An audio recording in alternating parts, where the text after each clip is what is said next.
Strap in because we're heading deep beyond the stars, where alien horrors, chaos magic, and raw firepower await. Step into the shoes of Kirsten, the tormented summoner, a demon born in hellfire, exiled into darkness and seeking redemption on her own terms.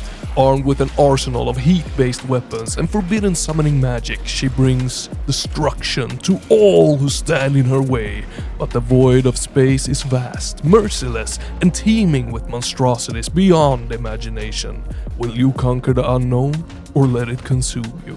Nonetheless, as always, your Papa Slim is here to deliver you everything concerning brutal first-person shooters. Now, let's dive into the final chapter of Project Warlock 2 and see if it's worth your time and buckaroonies or not. Let's go!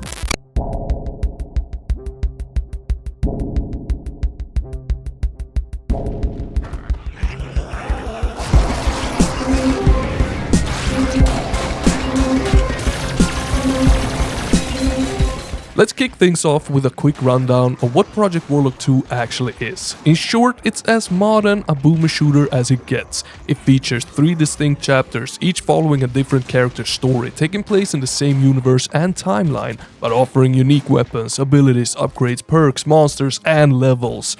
To put it mildly, the 3 chapters play very differently, yet they all feel like part of the same game. It's a brilliant way to mix things up while keeping the experience fresh and exciting.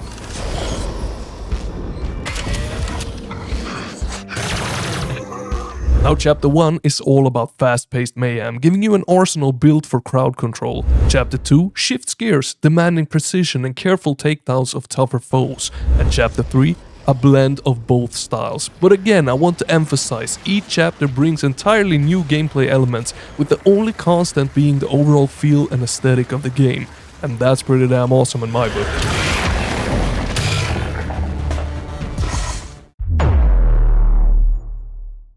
The most immediate change that you will notice is the brand new Scythe melee weapon, and it sounds so majestic just swinging that thing.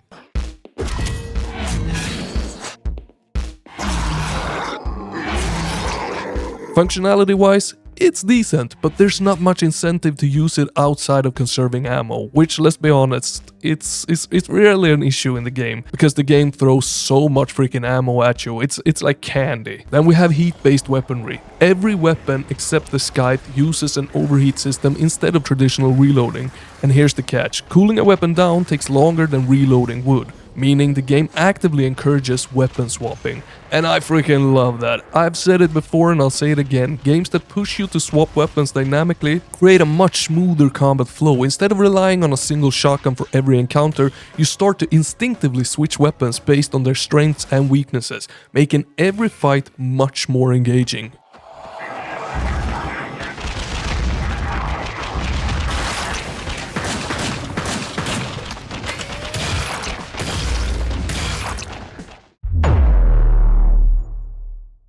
Now this is where Chapter 3 really shines. The level design creates scenarios where you take out a few enemies from a distance, then switch weapons to handle the incoming horde up close. And the arsenal is perfect for this kind of gameplay. Here's what we're working with.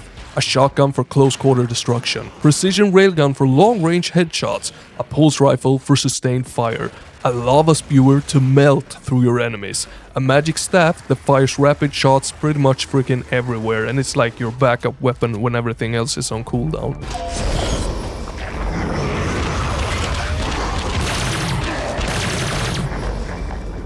Now each weapon actually feels great and complements the other beautifully, plus every weapon has an upgrade path that completely change how they look and function. But be careful, upgrades are permanent, so choose wisely. One of the wildest aspects of Project Warlock 2 is that every chapter has its own weapons, and all of them are upgradable as I just mentioned, and that means that nearly every weapon in the game has 2 alternative forms, adding up to a ridiculous amount of variations.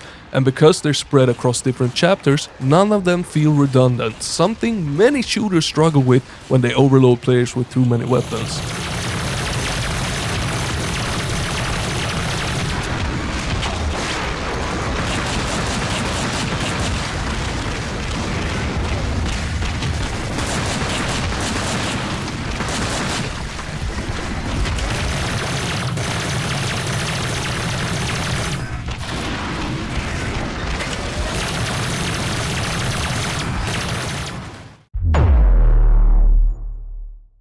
Now chapter 3 throws 15 new enemy types at you, ranging from elite heavy hitters to flying and regular cannon fodder. It's a solid variety that gets the job done. Nothing that truly sticks out from the other 2 chapters, so it's really nothing that's going to feel super new or fresh when it comes to the enemies.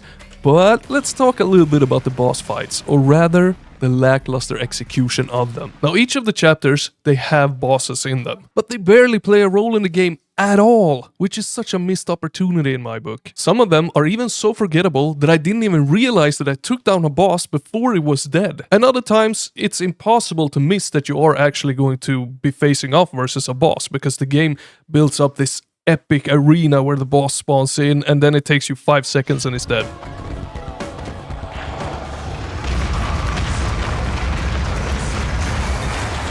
The real challenge here, the enemies around the boss, not the boss itself. And that's just poor boss design in my opinion. A little variety in mechanics could make these fights truly stand out. I want to feel like I'm fighting the unknown. I want the boss to throw things at me that I'm not expecting. I want a fair challenge and something to remember.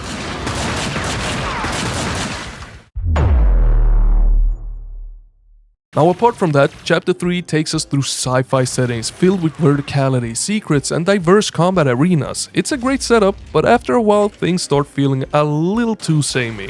And the same thing goes for the environments. In all honesty, the environments in chapter 3 are not very pretty to look at. And frankly, it's quite boring at times. It dares to go a little bit crazy here and there, but it all feels so randomly placed and like not much attention to detail or thought has been put into creating the world and the environments themselves. And when it comes to the actual gameplay of the levels, well, some secrets require a bit of platforming or puzzle solving, but the main path never requires that.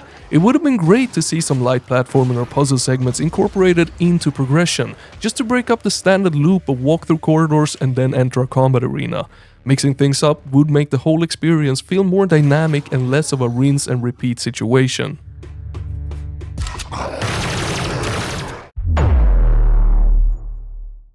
However, chapter 3 brings some very welcoming changes into the presentation department. The music, easily the best in the game. It's dynamic, it slaps, and it fits the environments perfectly. Just take a listen here.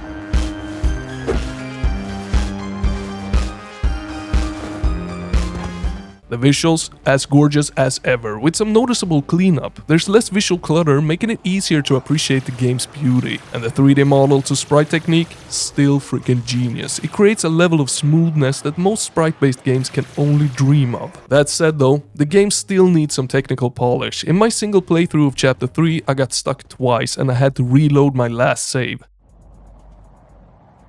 And the audio, well, it kept on bugging out. Infuriating. It happened at least 20 times with the sound started to clipping all over the place into an unholy screech. Be warned, I'm about to show you exactly what I mean here.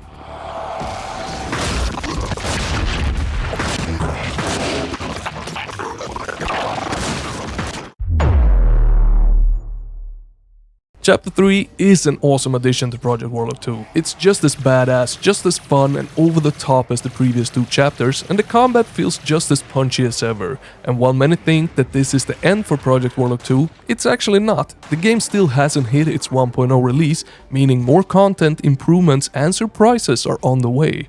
And that said, I hope that whatever is left of the game will add in more moments that make it more memorable, especially in Chapter 3. I mean, freaking hell, take the hub world as an example. They are actually extremely boring. What I'm saying here is to try to make them visually stand out a lot more than they currently do. Because as is now, it's just 3 rooms with walls and a few upgrade stations. You gotta make them exciting and interesting and then implement that thinking into the rest of the game's design.